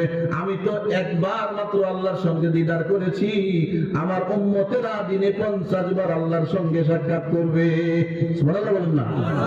মুসা বলেন, ও মুহাম্মদ, দুনিয়ার ব্যাপারে তোমার ধারণা নাই। তোমার আগে আমি এই জিনিস আমার উম্মতের কাছেই নিয়ে গেছিলাম। আমার উম্মত 3 ওয়াক্ত নামাজই পড়তে পারে নাই, তোমার উম্মত 50 ওয়াক্ত নামাজ কেমনে পড়বে? যাও কমা নিয়ে আসো। গেছে, 5 ওয়াক্ত কমায় দিছে, আছে আর কত? 45 ওয়াক্ত। বলে এটাও পারবে না, আবার যাও, আবার কমাইছে 5 ওয়াক্ত, থাকে কত? 40 ওয়াক্ত। এইভাবে 9 বার যাওয়া আসা করছে। 9 বার, কতবার? 9 বার যাওয়া আসা করছে। 5 নং 45 ওয়াক্ত কমায় দিছে, আছে আর কত? 5 ওয়াক্ত। মূসা আলাইহিস সালাতু ওয়াস সালাম বলেন, ও মুহাম্মদ, এই 5 ওয়াক্ত তোমার উম্মত করতে পারবে না, আরো কমায় নিয়ে আসো। রাসূল বলেন, রহমতের নবী বলেন, ও মূসা, ও পয়গম্বর মূসা, এতবার আপনার কথা আমি রাখছি, এইবার আর আপনার কথাটা আমি রাখতে পারলাম না। আল্লাহর নিয়ম হলো 5 ওয়াক্ত করে কমাইতেছে, 9 বার কমাইয়া 45 ওয়াক্ত কমাই দিছে। আবার যদি আমি যাই, আল্লাহ যদি আল্লাহর নিয়ম অনুযায়ী 5 ওয়াক্ত কমায়া দেয়, তাহলে আমার উম্মতেরা দুনিয়ার জমিন থেকে আল্লাহর সঙ্গে সাক্ষাৎ করতে পারবে না। আল্লাহু আকবার বলেন না? ও মূসা, আপনার কথা আমি রাখতে পারলাম না। আল্লাহ ডাক দিয়ে বলেন, ও আমার হাবিব, ও রহমতের নবী, আপনার সুপারিশ করলেও আমি আর এটা কবুল করতাম না, কারণ 5 ওয়াক্ত আমি নির্ধারিত করে দিছি। কিন্তু আপনার উম্মতরে জানায় দিয়েন, 5 ওয়াক্ত প্রথমে যেটা ফয়সালা হয়ে গেছে, যেটা আইন জারি হয়ে গেছে, এটাই থাকবে। আপনার কোন উম্মত যদি 5 ওয়াক্তের নামাজ সময় মতো আদায় করে, তাকে 5 ওয়াক্তের সওয়াব নয়, 50 ওয়াক্তের সওয়াব আমি আল্লাহ দিয়ে দিব। আল্লাহু আকবার। 5 ওয়াক্ত নামাজ পড়বো তো ইনশাআল্লাহ, পড়বো তো পড়বো। মুসলমান, আজকের এই ময়দান থেকে ওয়াদা করে যাই, জীবনে যা কিছু করেছিল জীবন, তোমার জিন্দেগিটা তুমি ধ্বংস করে দিলা। নিজের এত সুন্দর ফুটফুটে যৌবন মোবাইল দেখতে দেখতে ধ্বংস করে দিলা। এই যুবক, তোমার পায়ে ধরে বলি রে যুবক, আজকের থেকে যারা আমরা নামাজ পড়ি না, পায়ে হাত দিয়ে যদি বলেন যে হুজুর আমাদের পায়ে ধরে যদি বলেন, তাহলে আজকের থেকে নামাজ পড়বো। আপনার পাটা দেন, আমি হাত দিয়ে বলবো আজকের থেকে 5 ওয়াক্ত নামাজ পড়বেন তো ইনশাআল্লাহ? নিয়ত করা যায় না ইনশাআল্লাহ? কারা কারা পড়বেন আল্লাহকে খুশি করার জন্য হাতটা উঠায় দেখান। আল্লাহ সকলের এই ইরাদাকে কবুল করুন। আমিন। মেরাজ শেষ হয়ে গেল। মেরাজ থেকে আমার আপনার হাবিব কি নিয়ে আসলেন? কি নিয়ে আসলেন? হাদিয়া 5 ওয়াক্ত নামাজ নিয়ে আসছেন। এই 5 ওয়াক্ত নামাজ আপনাদের কাছে আমার আরজি, 5 ওয়াক্ত নামাজ পড়তে হবে। রাজি আছেন ইনশাআল্লাহ? আর আগে বললাম কি, শিরক করা যাবে না। হাদিস শোনাইছি, কি করা যাবে না? শিরক করা যাবে না। শিরক থেকে মুক্ত থাকতে হবে। কি জানি একটা কথা বাদ দিছিলাম, মনে আছে নি? কি বলছিলাম? রাসূল আকরাম সাল্লাল্লাহু আলাইহি ওয়াসাল্লামকে এই মেরাজ কেন করাইলেন? রাসূল দুনিয়াতে ছিলেন, সমস্ত নবীদের মেরাজ হলো দুনিয়ায়, আমার আপনার রহমতের নবীর মেরাজ কেন আসমানে হলো? আমার করুণ ইতিহাস আপনার প্রশংসী উড়ে যাবে, দিলের কান দিয়ে শুনবেন। সামান্য কিছু সময়ের মধ্যে আমরা শেষের দিকে চলে যাব ইনশাআল্লাহ। আখিরি মোনাজাত দিয়ে পিতামাতার জন্য দোয়া করে যা কিছু আমল করলাম, এতক্ষণ শুনলাম, এই কথাগুলোর উপর আমলের নিয়তে আখিরি মোনাজাতে পিতামাতার জন্য দোয়া করে যাব তো ইনশাআল্লাহ? যাব তো ইনশাআল্লাহ? আমার আপনার হাবিব নবুয়তের 10ম বছর, কত বছর? 10ম বছর। নবীর বয়স যখন 50, কত বছর বয়স? 50 বছর বয়স। নবুয়তের 10ম বছর। রাসূল আকরাম সাল্লাল্লাহু আলাইহি ওয়াসাল্লাম 3 বছর কারাবন্দী ছিলেন। কতদিন? 3 বছর জেলখানার জিন্দেগি যাপন করেছেন। রাসূল জেল খাটছে, রাসূল জেল খাটছে না? জেল খাটছে। ওলামায়ে কেরাম জেল খাটলে দোষ নাকি? ওলামায়ে কেরাম জেল খাটলে দোষ? আমার আপনার হাবিব যাকে সৃষ্টি না করলে দুনিয়া সৃষ্টি করা হতো না। এই হাবিব জেল খাটছে, ওলামায়ে কেরাম জেল খাটে রাসূলের সুন্নাত হিসেবে। কথা বলেন ঠিক কিনা? অনেকে খুশি হয়, অনেকে যা তা বলে, আলেম মানুষ এবার জেলে যায়। অনেকে খুশি হয়, আল্লাহ পাপের শাস্তি দিচ্ছে। কি করছে? তুমি পাপ করলেই জেলে যায়। নিরপরাধ মানুষদেরকে জেলে ঢুকানো হয়েছে। কথা বলা ঠিক কিনা? সব নিরপরাধ। আপনারা প্রত্যক্ষ দেখেছেন, সবাই সব আলেমদের উপর অত্যাচার করা হয়েছে। যারাই আলেমের উপর অত্যাচার করবে তাদের দুনিয়ার জিন্দেগি এমনটাই হয়। আপনারা যা দেখেছেন তাই হয়। এর থেকে শিক্ষা নেওয়ার দরকার আছে। ভবিষ্যতে আমাদেরকে শিক্ষা নিতে হবে যে আমাদের মতো যারা ওলামায়ে কেরামের সাথে গাদ্দারি করেছে, তাদের সঙ্গে বেয়াদবি করেছে, তাদেরকে জেল হাজতে নিয়েছে, তাদের অবস্থা দেশ ছাইরা পালাইতে বাধ্য হয়েছে। কথা বলে ঠিক না?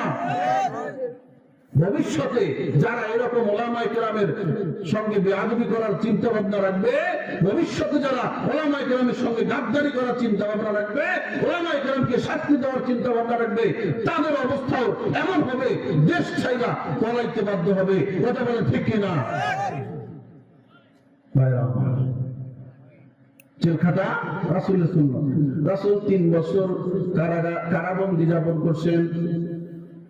জেলখানা থেকে বের হওয়ার পরে রাসূল আকরাম সাল্লাল্লাহু আলাইহি ওয়াসাল্লামের মাঠের সাহায্যকারী তার চাচা ছিলেন আবু তালেব। কি নাম? আবু তালেব মারা গেলেন। রাসূলের বাহিরে যত সহযোগিতা লাগছে আবু তালেব করছে। যদিও মুসলমান হতে পারে নাই, কিন্তু রাসূলকে নিজের কলিজার চেয়েও বেশি ভালোবেসেছে। আবু তালেব যতদিন ছিল মক্কার কোন কাফের মুহাম্মাদের উপর আঙ্গুল তুলে কথা বলতে পারে না। আল্লাহু আকবার বলেন না? আবু তালেবের ইন্তেকাল হয়ে গেল। ঘরের সাহায্যকারী একমাত্র বিবি ওই সময় ছিল মা খাদিজাতুল কুবরা। 5 দিনের পরে মা খাদিজার ইন্তেকাল। রাসূলের মনটা বড় পেরেশান। রাসূল আমার পেরেশান হয়ে গেছে, মনটা ভেঙে গেছে। হায় রে, বন্দি জীবন শেষ করলাম, আমার চাচা চলে গেল, আমার বিবি চলে গেল, মক্কার কাফেররা চতুর্দিক থেকে আমাকে অত্যাচার করতেছে, মক্কার কাফেররা আমাকে মক্কায় থাকতে দিতেছে না। তখন রাসূল সিদ্ধান্ত নিলেন পার্শ্ববর্তী এলাকা, নানার এলাকা তায়েফের ময়দানে চলে গেলেন। তায়েফবাসীদেরকে 1 মাস যাবত দাওয়াত দিলেন। দিনের দাওয়াত তো কেউ গ্রহণ করলো না। একটা মানুষও মুসলমান হলো না। উল্টা তায়েফের দুষ্ট ছেলেদেরকে রাসূলের পিছনে লাগায় দিল। দুষ্ট ছেলেরা আমার আপনার হাবিবের গায়ে পাথর নিক্ষেপ করতেছিল। এত পরিমাণ পাথর নিক্ষেপ করেছে রে বন্ধু,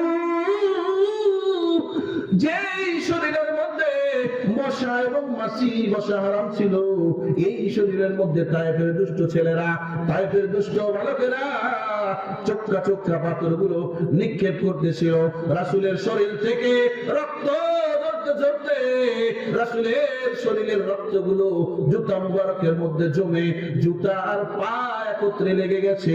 রাসূলের সফর সঙ্গী যে ছিল ওই সাহাবী বলেন, আমি চতুর্দিক থেকে রাসূলের পাথরগুলো ঠেকানোর চেষ্টা করতেছিলাম। রাসূল একবার অজ্ঞান হয়ে পড়ে যায়, আবার উঠানো হয়, আবার পাথর নিক্ষেপ করে, আবার অজ্ঞান হয়, আবার উঠানো হয়, আবার পাথর নিক্ষেপ করা হয়। এমন করতে করতে যখন তার দিকে চলে আসলো, আল্লাহ রাব্বুল আলামিন ফেরেশতাদেরকে পাঠিয়ে দিল, যাও জিবরাইল যাও, আমার হাবিব যদি বলে তায়েফের লোকদেরকে ওই দুই পাশের পাহাড় চাপা দিয়া তাদেরকে ধ্বংস করে দিও। জিবরাইল আমার হাবিবের কাছে আসছে, রহমতের নবীকে বলে যে জিবরাইল, ও রহমতের নবী, আপনার কষ্ট ফেরেশতারা সহ্য করতে পারতেছে না, আপনার কষ্ট আল্লাহর সহ্য হয় না। আল্লাহ বলছে, আপনি যদি চান তায়েফের দুই পাশের পাহাড় চাপা দিয়ে তায়েফবাসীদেরকে ধ্বংস করে দেওয়া হবে। রাসূল আমার রহমতের নবী রাহমাতুল আলামিন আল্লাহ ওয়া মা আরসালনাকা ইল্লা রাহমাতাল লিল আলামিন।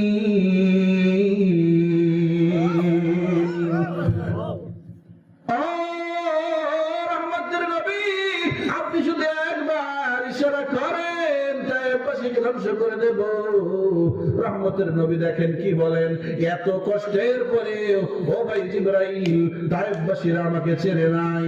আমার মনে হয় তায়েফবাসীদের পরবর্তী প্রজন্ম যারা আসবে এরা হয়তো বা আমার দিন আমার ধর্ম গ্রহণ করবে। এখন যদি তাদেরকে ধ্বংস করে দেওয়া হয় তাহলে আমি দ্বীনের দাওয়াত দেব কার কাছে? আল্লাহু আকবার। ভাইরা আমার, হযরত আয়েশা সিদ্দিকা রাদিয়াল্লাহু তাআলা আনহা উনি একদিন রাসূলের পিঠ মোবারক বের করে পিঠে হাত বোলায় আর বলেন, ইয়া রাসূলুল্লাহ, ছোটবেলায় কি আপনার বসন্ত হয়েছিল নাকি? রাসূল বলেন, আয়েশা রে, কি প্রশ্ন তুমি জিজ্ঞাসা করলা, কি বলতেছো তুমি?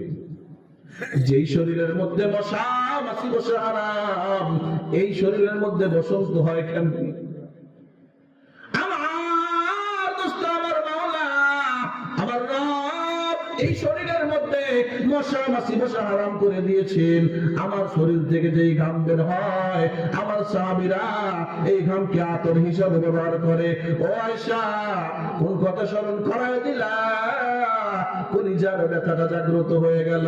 আয়েশা রে, এটা কোন বসন্তের দাগ নয়, তায়েফের ওই দুষ্ট ছেলেরা আমাকে যে আঘাত করেছিল, এই পাথর দ্বারা আঘাত করেছিল, এই পাথরের আঘাত আমার পিঠ চালুনির মতো যাদরা করে দিয়েছে। ও আয়েশা, যত কষ্ট আমি তায়েফের ময়দানে পেয়েছি, এরকম কষ্ট আর জিন্দেগিতে আমি পাই নাই। এ মুসলমান বন্ধু, এই নবীর উম্মত তো দাবি করো রে মুসলমান, হাসরের ময়দানে আমার রহমতের নবী এই চালুনির মতো পিঠটা তোমার সামনে দেখায় দিবে। তুমি তো শাফাতের জন্য যাবা, সুপারিশের জন্য যাবা, ও হাবিব আমার জন্য সুপারিশ করেন। আর রহমতের নবী যখন পিঠটা তোমার সামনে দেখায় দিবে, তখন তোমার এই চেহারা হাবিবের সামনে কেমনে দেখাবা, একটু নিজে নিজে চিন্তা করে নিও। ও মুসলমান, একটু চিন্তা করে নিজে নিজে নিজের পথটাকে বেছে নাও। হাবিবের সুন্নাত কেমনে পালন করা দরকার, আমি আপনি কেমনে পালন করতেছি? আমার আপনার হাবিব যখন তায়েফ থেকে আসলেন, মনে আছে? তায়েফ থেকে কষ্ট সহ্য করে আসলেন, নৈরাশ হয়ে আসলেন।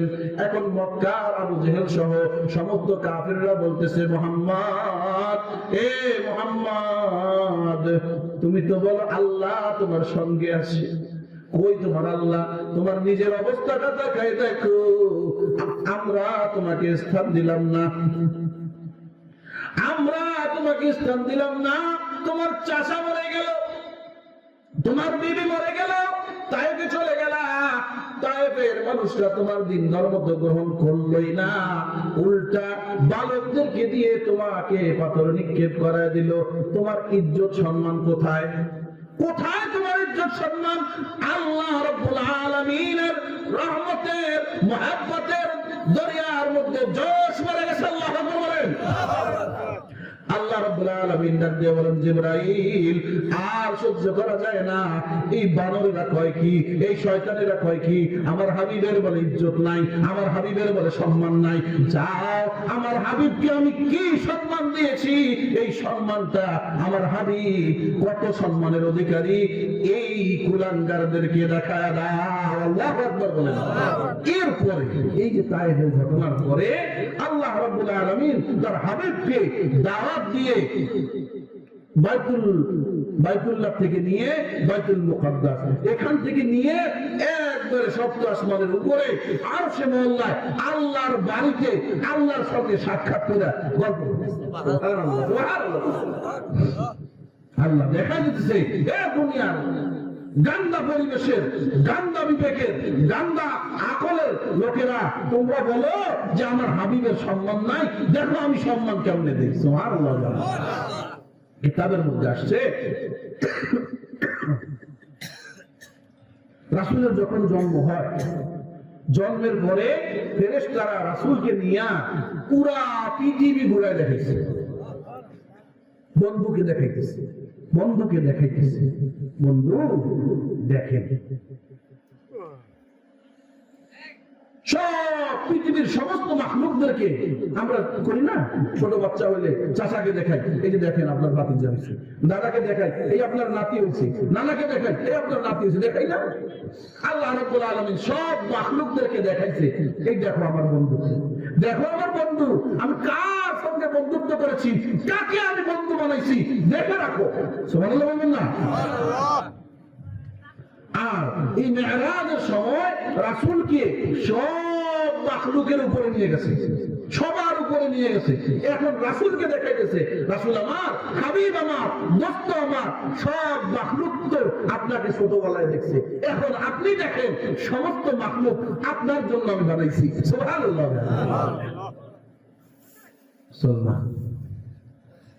এই হাবিবকে ভালোবাসবেন না, তাকে ভালোবাসবেন না তো বাসবেন কাকে? সব সময় দুঃখে থাকি সুখে থাকি সর্বদাই রাসূলকে ভালোবাসতে হবে। রাজি আছেন তো ইনশাআল্লাহ? সুখের দিনে মোরা খুঁজি গো তোমায়, দুঃখের দিনে মোরা সরি গো তোমায়, সুখের দিনে মোরা খুঁজি গো তোমায়, দুঃখের দিনে মোরা সরি গো তোমায়। তুমি যে মোদের প্রিয় নবী, তুমি যে মোদের প্রিয় নবী, তোমার কাছে পেতে পাগল সবাই, সুখের দিনে মোরা খুঁজি গো তোমায়, দুঃখের দিনে মোরা সরি গো তোমায়, সুখের দিনে মোরা খুঁজি গো তোমায়, দুঃখের দিনে মোরা সরি গো তোমায়। পাতার মানুষের প্রতীক হয়ে এসেছিলে ধরা দামি কোরআন নিয়ে, পাতার মানুষের প্রতীক হয়ে এসেছিলে ধরা দামি কোরআন নিয়ে, তোমার পথের প্রতীক হয়ে জীবন গড়ার স্বপ্ন সাজাই। কথা বলছে কিনা? তোমার পথের প্রতীক হয়ে জীবন গড়ার স্বপ্ন সাজাই, সুখের দিনে মোরা খুঁজি গো তোমায়, না সুখের দিনে মোরা খুঁজি গো তোমায়, দুঃখের দিনে মোরা সরি গো তোমায়। আল্লাহু আকবার। এই রাসূলকে মুহাব্বত করার দরকার আছে না নাই? রাসূলকে মুহাব্বত করার দরকার আছে না নাই? ঠিক আছে বলেন। রাসূলকে যদি মহব্বত করতে চাই, তিন তরিকায়, আমার কথা শেষ, তিন তরিকায় মহব্বত করতে হবে। তিন জিনিস দ্বারা মহব্বত করতে হয়। এক নম্বর হলো এই জবানে রাসূলের নামে দরুদ পড়তে হবে বেশি বেশি। রাজি আছেন ইনশাআল্লাহ? এক নম্বর জবান দিয়ে দরুদ পড়তে হবে। দুই নম্বর অন্তর দ্বারা রাসূলকে ভালোবাসতে হবে। রাজি আছেন ইনশাআল্লাহ? তিন নম্বর অঙ্গ প্রত্যঙ্গ দিয়ে রাসূলের সুন্নতের উপর আমল করতে হবে। রাজি আছেন ইনশাআল্লাহ? রাসূলকে ভালোবাসার ফর্মুলা কয়টি? তিনটি। এক নম্বর জবান দ্বারা রাসূলের উপর বেশি বেশি দরুদ পড়া। দুই নম্বর কলিজা দ্বারা, অন্তর দ্বারা রাসূলকে ভালোবাসা। তিন নম্বর অঙ্গ প্রত্যঙ্গে রাসূলের সুন্নতের উপর আমল করা। এই তিনটা জিনিস যদি একত্রিত হয় তাহলে আমি প্রকৃত আশিক রাসূল, আমি রাসূলকে ভালোবাসি। আর যদি আপনার মুখে দাড়ি নাই, আপনার মাথায় টুপি নাই, আপনার গায়ে সুন্নতি জামা নাই, আপনি যদি দাবি করেন যে আমি আশিক রাসূল, আমি জিলাপি খাওয়ার আশিক রাসূল, আমি সিন্নিখোর আশিক রাসূল, তাহলে আপনার চেয়ে বড় ভণ্ড দুনিয়ার জমিনে আর একটাও নাই। চিৎকার দিয়ে বলে ঠিক কিনা? আমার কথার সাথে একমত আপনারা? হ্যাঁ, রাসূলের সুন্নতের উপর আমল করে যদি বলেন আমি আশিক রাসূল, তাহলে আপনি সত্যিকার আশিক রাসূল। রাসূলের সুন্নত নাই, আপনি কি আপনি আশিক রাসূল দাবি করেন? আমাদের সমাজে এই ধরনের লোক আছে না নাই? আছে। জিন্দেগিতেও টুপি পরে না, জিন্দেগিতে নামাজ পড়ে না, আবার দাবি করে আমি আশিক রাসূল। ভণ্ডামির জায়গা নেই। সবগুলো পেট পূজা, সবগুলো পেট পূজা। যা দেখবেন, আমি তো এনায়তপুর ছিলাম, এনায়তপুর মাজার নাম জানেন না? এনায়তপুর মাজার আছে, এটা 8 রশির ওস্তাদ। 8 রশি আছে না? 8 রশির ওস্তাদ। 101 বছর যখন হলো, 100 বছর ভর্তি হলো, 101টা গেট সাজাইছে। চিন্তা করছে, 101টা গেট সাজাইছে। এখনো বাংলার জমিনে কত মানুষ না খেয়ে মরে, ভাত পায় না, সেখানে মানুষ টাকা দেয় না। আর এই ভণ্ডের দরবারে গিয়ে টাকার পিলার জমা হয়, টাকা বস্তায় বস্তায় টাকা, এত টাকা দেয় মানুষ। আপনি এখানে মাহফিল করবেন, টাকা দিতে চায় না। এই ভণ্ডরা টাকা নিয়ে, গরু নিয়ে, এরপরে মুরগি নিয়ে, সব কিছু নিয়ে বাবার দরবারে জমা দেয়। কোন ধরনের মানুষ? তারা আকলে কি শয়তান বিষয় করে দিছে, না কি করছে আমি বুঝি না। এগুলো করা যাবে না।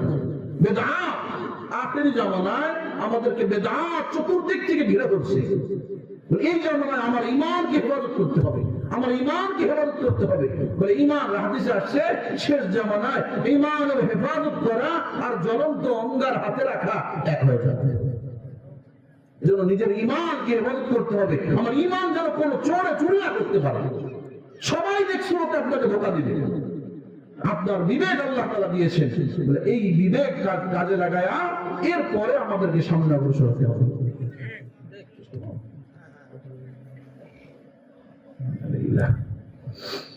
অনেক সময় হয়ে গেছে, রাত্রি গভীর হয়ে গেছে, অনেক বয়ান আপনারা শুনেছেন, যা কিছু আলোচনা করা হলো, বক্তা শ্রোতা আল্লাহ তাআলা সকলকে সঠিকটা বুঝবার, আমল করবার তৌফিক দান করেন সকলকে আমিন। এখন আমরা মৃত ব্যক্তিদের জন্য দোয়া করব, যাদের আব্বা আম্মা নাই তাদের জন্য দোয়া করব, নিজেদের সফলতার জন্য দোয়া করব, নিজেরা যেন আজকের থেকে 5 ওয়াক্ত নামাজ, কমপক্ষে এতটুকু আবদার আপনাদের কাছে, 5 ওয়াক্ত নামাজ মসজিদে গিয়ে আদায় করব। রাজি আছেন ইনশাআল্লাহ? এতটুকু করেন তাহলে আপনার জীবনে পরিবর্তন আসবে ইনশাআল্লাহ। তাহলে আজকের এই মাহফিল সাকসেস। সকলে দরুদ শরীফ পড়ি। আল্লাহুম্মা সাল্লি আলা মুহাম্মাদ ওয়া আলা আলি মুহাম্মাদ কামা সাল্লাইতা আলা ইব্রাহিম ওয়া আলা আলি ইব্রাহিম ইন্নাকা হামিদুম মাজিদ। আল্লাহুম্মা বারিক আলা মুহাম্মাদ ওয়া আলা আলি মুহাম্মাদ কামা বারাকতা আলা ইব্রাহিম وعلى آل إبراهيم إنك حميد حميد مجيد.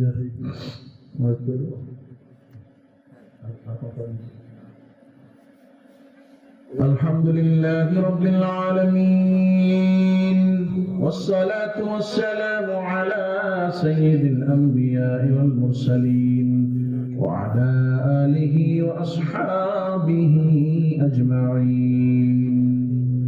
ربنا ظلمنا أنفسنا وإن لم تغفر لنا وترحمنا لنكونن من الخاسرين. ربنا آتنا في الدنيا حسنة وفي الآخرة حسنة وقنا عذاب النار. ربنا هب لنا من أزواجنا وذرياتنا قرة أعين وجعلنا للمتقين إماما. ربنا يا ربنا মাফ করে দাও মোদের জীবনের সব গুনাহ। ইয়া রব, ও আরশের মালিক,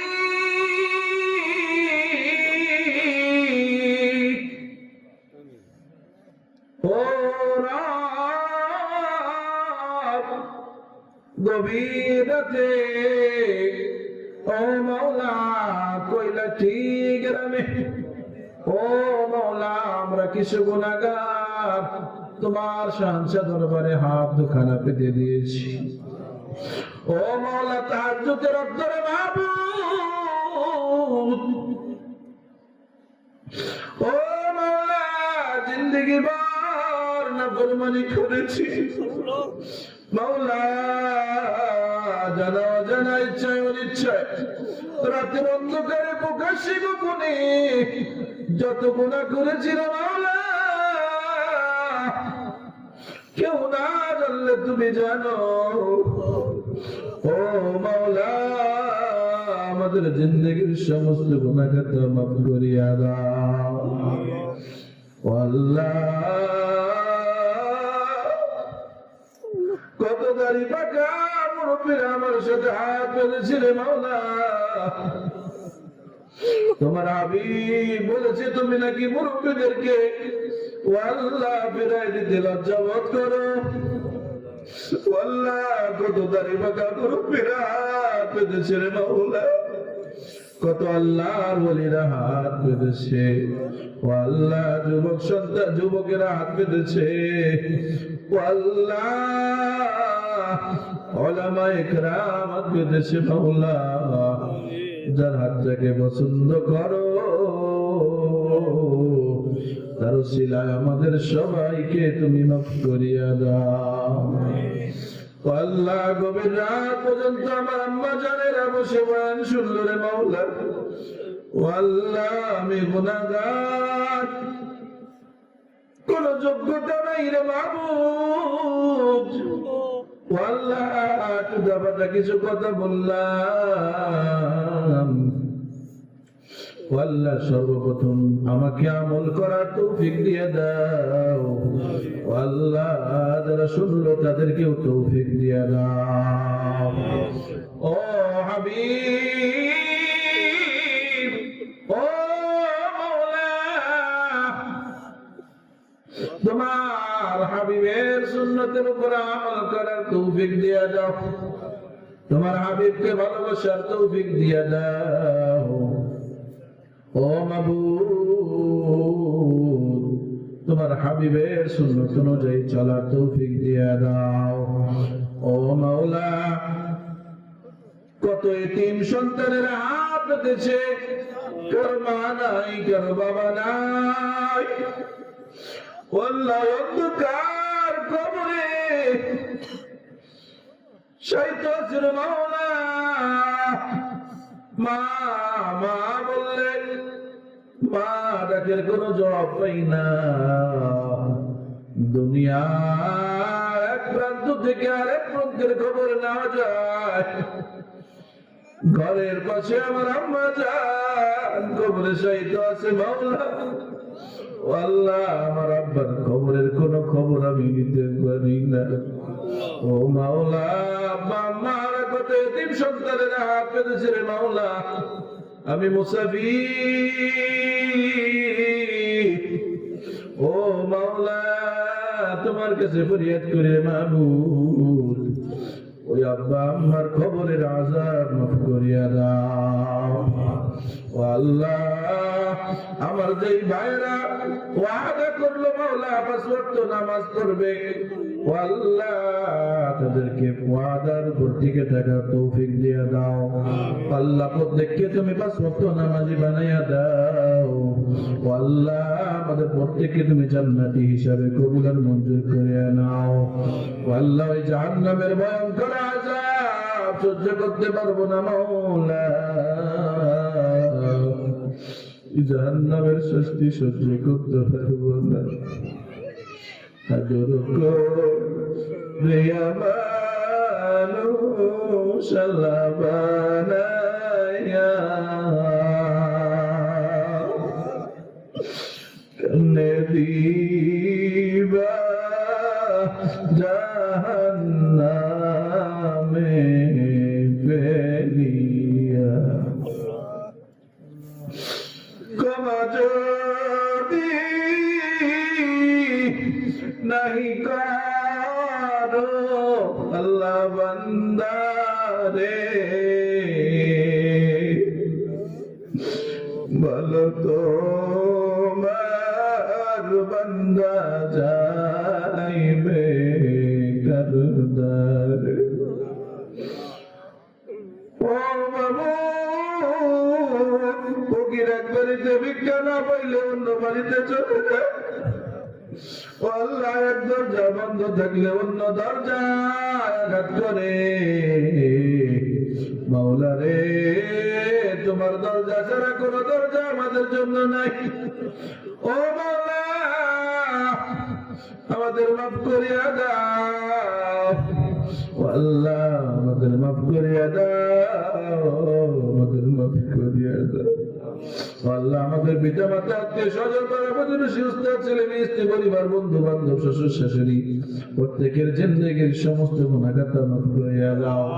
ও আল্লাহ, আজকে এই মাহফিলের সভাপতি, ও আল্লাহ সমস্ত উলামায়ে কেরাম মুরব্বিয়ানে ইজরাম যারা শ্রোতা আসছে সকলকে তুমি মাফ করিয়া দাও। ও আল্লাহ, যে যুবকেরা অক্লান্ত পরিশ্রম করে এই মাহফিলের ব্যবস্থা করেছে মাওলা, ওই কলিজার টুকরা যুবকদেরকে তুমি কবুল আর মঞ্জুর করে নাও। ও আল্লাহ, খালিদ বিন ওয়ালিদের মতো কবুল করো, হাসান হুসাইনের মতো কবুল করো। ও আল্লাহ, দ্বীনের খাদেম হিসাবে কবুল করো। ও আল্লাহ, এই মাহফিলকে নাজাতের ওসিলা বানাইয়া দাও। ও আল্লাহ, আগামীতেও যেন তারা মাহফিল করতে পারে তৌফিক দিয়া দাও। ও আল্লাহ, সমস্ত আসবাব সমস্ত হাজাত জরুরাত পুরা করিয়া দাও।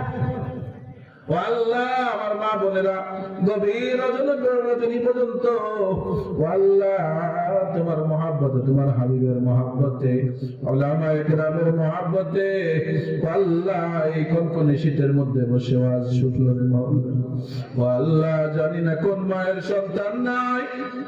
ও মাওলা, সন্তানের ব্যবস্থা করিয়া দাও। ও আল্লাহ, অনেক মায়ের ছেলে সন্তান দরকার, ছেলে সন্তান দিয়ে দাও। ও আল্লাহ, অনেকের মেয়ে সন্তান দরকার, মেয়ে সন্তান দিয়ে দাও। ও আল্লাহ, অনেককার সন্তানের ব্যবস্থা করিয়া দাও। ও আল্লাহ, আমার মা বোনদেরকে পর্দার ভিতরে থাকার তৌফিক দিয়া দাও। ও আল্লাহ, জান্নাতি রমণী হিসাবে কবুল আর মঞ্জুর করিয়া নাও। ফাতেমার সঙ্গে জান্নাত নসিব করিও। ও আল্লাহ, আমার খাদিজার সঙ্গে জান্নাত নসিব করিও মাওলা। ও আল্লাহ, আম্মা জানদেরকে দিনের জন্য কবুল আর মঞ্জুর করিয়া নাও। ও আল্লাহ, 5 ওয়াক্ত নামাজি বানায়া দাও। ও আল্লাহ, এলাকা কবরবাসী সবাইকে মাফ করিয়া দাও। ও আল্লাহ, যত কবরবাসী আছে সকল কবরবাসীকে ক্ষমা করো। ও আল্লাহ, এই এলাকার মধ্যে দিনের হাওয়া চালু করিয়া দাও, বদিনী খতম করিয়া দাও। ও আল্লাহ, যুবকদেরকে তুমি আল্লাহ আল্লাহ সৎ পথে চলার তৌফিক দিয়া দাও। আল্লাহ, সমস্ত প্রকার চুরি বাটপারি নিঃশ্বাস থেকে হেফাজত করো, শয়তানের ধোঁকা থেকে হেফাজত করো। আল্লাহ, নিজেদের চরিত্রকে হেফাজত করার তৌফিক দিয়া দাও। আল্লাহ, খাস করে মাওলা, পরিশেষে তোমার কাছে আরজি করি, আল্লাহ, আমাদের প্রত্যেকের দিলের নেক আশা নেক মাকসুদগুলো তুমি পূর্ণ করিয়া দাও। আল্লাহ, সারা বিশ্বের সমস্ত মুসলমানদের যত হেফাজত করো। আল্লাহ, বাংলাদেশের মুসলমানদের যত হেফাজত করো। আল্লাহ, ফিলিস্তিনের মুসলমানদের যত হেফাজত করো। আল্লাহ, কাশ্মীরের মুসলমানদের হেফাজত করো। আল্লাহ, বাংলাদেশের উলামায়ে কেরামের যত হেফাজত করো মাওলা। আল্লাহ, তোমার কাছে আরজি করি রে মাওলা, আমাদের দেশটাকে তুমি আল্লাহ ইসলামী হুকুমত কায়েম করিয়া দাও। আল্লাহ, যত শত্রুদের চোখ পড়েছে মাওলা, আল্লাহ, শত্রুদের হাত থেকে আমাদের দেশকে তুমি হেফাজত করো। আল্লাহ, শত্রুদের হাত থেকে আমাদের দেশকে তুমি হেফাজত করো। আল্লাহ, কোরআন আইন চালু করিয়া দাও। আল্লাহ, খাস করিয়া মাওলা, আমাদের সকলের দোয়াকে তুমি কবুল আর মঞ্জুর করিয়া নাও। رب ارحمهما كما ربياني صغيرا رب ارحمهما كما ربياني صغيرا سبحان ربك رب العزة عما يصفون وسلام على المرسلين الحمد لله رب العالمين آمين برحمتك يا أرحم الراحمين. السلام عليكم ورحمة الله.